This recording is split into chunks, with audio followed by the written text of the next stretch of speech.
I'm your host, Tiara Drake, and this is the Hustle mini-series where we focus on young adults with established careers and businesses that are on their journey to the top. So welcome back to another episode of the Hustle mini-series. So here is part one of a part two series. And so I have part of the Mecca here, and so they're going to kind of explain a little bit more on what they are, what this group is all about. But I have Markia Harris, who is a makeup artist, and then I also have Kyla'Shay Leslie, who is the creative director as well as fashion stylist. So either one of you guys can start it off, but what is the Mecca? So the Mecca is a team of creatives. It stands for the most exceptional creative content around, which includes a photographer, videographer. I'm the makeup artist, and Miss Kyla here is the stylist. We came together and created a series entitled Orgy Biv, if you kind of want to talk about that a little bit, Kyla. Right, so bouncing off Markia, the Mecca is a full package team. We are giving you makeup, we are giving you photos, we are giving you video, and we are also giving you styling. But with this Orgy Biv series, we wanted to dive into 7 looks, 7 makeup looks, 7 full outfit looks. We wanted to give 7 videos, which you got like a minute video, and then 7 high quality photos. So with that being said, everything was high quality, everything was high fashion, and everything was high energy. And that's honestly the best way to put it. Orgy Biv, rainbow, so we gave 7 colors as well. Right, and Orgy Biv standing for red, orange, yellow, green, blue, indigo, and violet. Yeah. Dope. Well, we're definitely going to jump into your journeys here individually and as a group, so stay tuned. Hey you guys, my name is Tiara Drake, and I'm the founder of Girls on Another Level. In a nutshell, Girls on Another Level aims to progressively empower women who are catalysts for success. As I celebrate my 3rd year, I want to expand my brand beyond just a podcast. If you consider yourself a girl on another level, for a limited time, we are selling shirts in an assortment of colors. We also do have a lot of requests coming in about how to start a podcast, what music to use, where do I go to find equipment. And so with the knowledge and experience I have, I'm now offering podcast courses to assist you along your journey as a podcaster. But we're not done. Backed by popular demand, our gold hats are back in stock. And the highly anticipated season 6 of my podcast is here. The goal is to elevate and inspire the minds of women while they navigate their journey to a beneficial future. With the voice God gave me, I am committed to helping others become a girl on another. So now, before we started this, y'all, I just want to be straight up. Kyla decided to sit in the far right chair because she thought I was going to ask her the questions first. However, we are going to start with you because she is the fashion stylist and she's a corporate girly. So, Kyla, what is fashion to you? That's a heavy question, but I would say fashion is expression. I feel like that's the most generalized statement that I can give.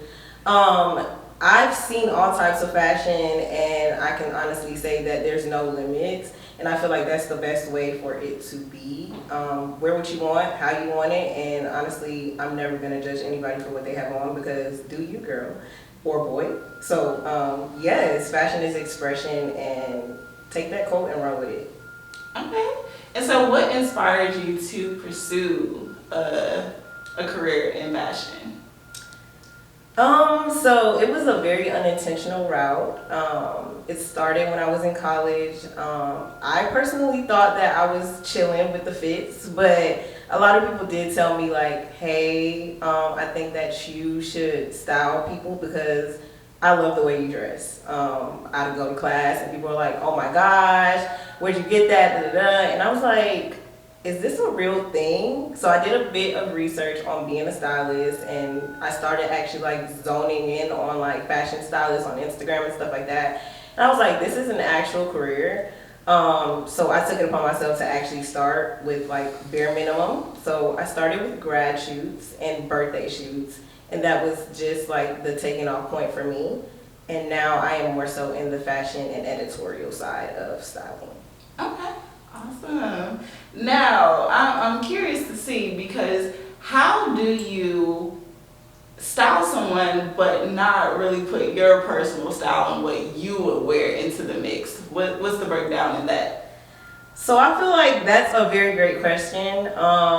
That's an inevitable thing. I feel like I have a style of my own, and of course, I want people to look their best.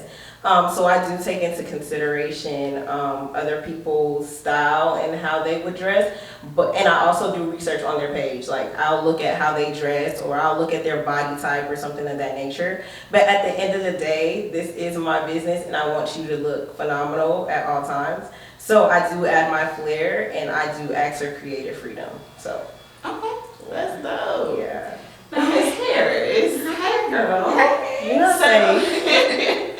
So Markia is the makeup artist when it comes to this group here. And so in her bio, she said that she's had 6 years of experience when it comes to being a makeup artist. So that's right around the time we got into college. So I met you were working at Estée Lauder. Mm-hmm. So, what inspired you to start doing makeup and taking it seriously? So I actually, that's correct, about a little over 6 years of experience. I started my senior year on the trunk of a car, and people were actually getting ready for a grad picture, same way with you, but except we were in high school. And I was charging $20 in the parking lot. And what actually made me get started was I like to sketch. I like to paint. So starting to do makeup was switching my canvas. It went from acrylic painting to makeup brushes so that just allowed me to continue to be an artist, but in a different way, and be able to enhance women's beauty and make them feel good about themselves. I thoroughly enjoyed that. And then I have worked at Estée Lauder. I worked with Lancôme a little bit.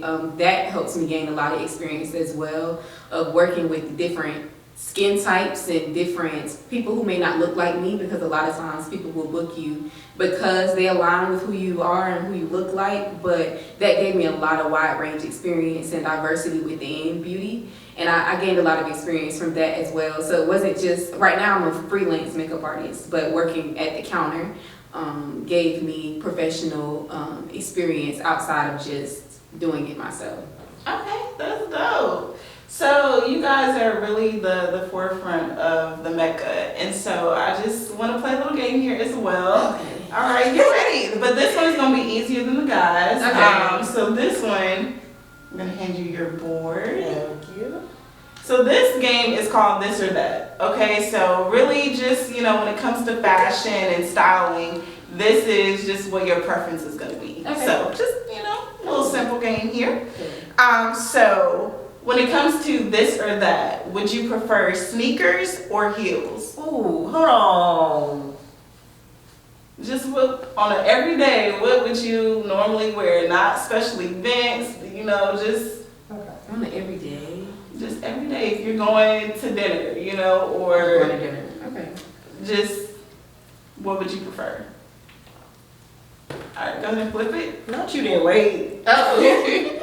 Okay, sneakers. And that's funny because you got on sneakers. And I got on heels. I literally, we were walking up and I was like, not the heels. Like, you're just some little boots. Okay, so the next this or that is, do you prefer silver or gold jewelry when it comes to everyday pieces? You guys ready? Yeah, I already know what we're Okay, about to say. Go. Okay. I already knew what she said. Like, Yeah. Okay. And so with this preference, this is, I guess you could say, winter time or just covering up, when it's a little chilly outside. Mm-hmm. But do you prefer a leather jacket or a denim jacket? for like if it's a little chilly outside? Yeah, a little chilly, Ready? Mm-hmm. Okay. We're pretty similar. Yeah, we are. We be like, yeah. Yeah. Okay.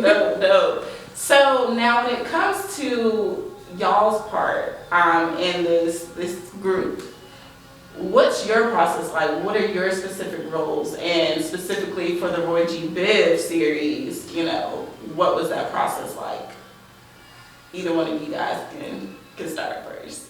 Yeah, I'll say, so with Kyla being the stylist, she's also a creative director. So a lot of times when she put fits together, she's able to kind of say, or give me a route to go with makeup that she feels like will fit the vision. And then I can take that and create what I want from it. So it would be sometimes where she would give me inspiration. It would be sometimes where she's just like, you got it. yeah, just do what you, here's the fit. And then we work really well together, so we bounce off each other's energy a lot, pretty well. So it was actually super easy. It flowed with us being able to just go off her vision, or she'll go off mine, or we just kind of collaborate or just come up with it right then and there sometimes. Okay. Sure. So honestly, I have to give a shout out to Markia because I feel like there was some type of evolution with the series. Markia, I feel like it was more of a dependent role when we first started the Roy G. Biv series because I had the title of creative director and she wanted to respect that. So I would come to the shoots and I would have a mood board or I would have a look. And then I would have the fit as well, and I would be like, here's the look. And she would do her best to do what she thought was necessary with the face. Perfect. She actually exceeded my expectations at all times, but as the series went on, Markia was like, hey, like, I want to do this. What do you think about this? And I'm like, yes! Like, I don't have to jump in as a creative director on the makeup anymore because Markia started to understand that it wasn't basic looks at all times. We were going more for an editorial, edgy feel, and she understood that. So I appreciate her for that. And that just goes to say that I was there for the whole team. I felt like I was more like a support for the team, but I also had my own role as a stylist. So creative director and stylist, yes. Okay, that's dope. And you know, of course, Roy G. Biv it's a color series, so I'm sure it took time. Mm-hmm. But you guys do have a 9 to 5. Mm-hmm. So, you know, specifically for you, Kyla, you're an influencer project manager, so it's somewhat related to the creative field. Mm-hmm. But how do you balance the two? I feel like balance is like I can't say balance is a thing because it does get hectic sometimes. I'm gonna be honest, in the beginning of Roy G. Biv, I did tell Troy, like, this is gonna creatively stretch me, so I'm not sure if I could do 7 looks. Like, I wasn't all in on Roy G. Biv. I just felt like it took a lot of time, but it also took a lot of creativity. So that was a struggle for me. But as I started seeing the progression of the team and the actual like cohesion of the team, I noticed that it was worth all the time and all the energy and all the stress and all the mood boarding. So balance isn't a thing, but I would say that passion is a thing. So I'm able to do my 9 to 5, but when it comes to like styling and projects, I know that there's passion there and I make time for it. Okay. Yeah. Now for you, Markia, on the other hand, you're in the financial world when it comes to your 9 to 5. Mm-hmm. So is it where you have a double passion? How do you kind of not get focused on just your financial 9 to 5 job and still focus on makeup? You know, that's such a good question because I recently went through a kind of a clash because it is a double passion. Like I am passionate about finance. When I was in college, I was in investment club. Like I'm always telling my friends, are you investing? Are you saving for retirement? Like, are you matching your employer 401k? Now I'm just, y'all need to think about that too, y'all who watching. But it is a double passion, but I recently realized that I would like to follow what means more to me. So I am going to be dedicating more time to my business and in that sort. Now I will say I work for a good company too. I think it's important to work for a company that invests in culture, invests in work-life balance, that will provide that support so that you don't feel like work is your whole life. They give you paid time off. They give you vacation time and sick time if you need to take a mental day. That's helped a lot too, because it would be a lot of times so our schedules don't align, but I can be like, okay, y'all, I may be able to get off a couple hours early because my job understands I have life outside of work. And so that was super helpful. I will say too, don't be afraid to like keep your job and pursue your passion at the same time, because just like Bacon was saying earlier, the bills have to get paid, and if you put yourself in a position, you can wean your way off to the point where the business is supporting everything. So I'll say for me, it was difficult, and I'm just now coming to a point where I'm like, I want to begin to put my business before everything, and I will do that, but strategically. That makes sense. Yeah. So look at it. I'm a 9-to-5 girl too. Yeah, so there's nothing wrong with the corporate girlies, okay? Yeah. But as we wrap up here, you know, you guys are definitely in the middle of your journey, and you got to tell the people where they can find you, where they can book you, everything. Yeah, so you can definitely find me at, my personal is Markia Simone. The business is Markia Simone Cos. That's MarkiaSimoneCos. You can also find me at www.markiasimone.com. TikTok is also Markia Simone. Okay, Kyle. Yes. So you can follow me at Kyla'Shay's Way on Instagram. Lots of fashion content over there. My style page is _KaiStyles. We're working on getting that _ out. The website is under construction, and the TikTok is Kyla'Shay's Way as well. Okay, love it. Well, thank you guys for just sharing your journey while you're in the middle of your hustle. Wish you guys nothing but success. And thank you guys for tuning in to another episode of the Hustle mini-series.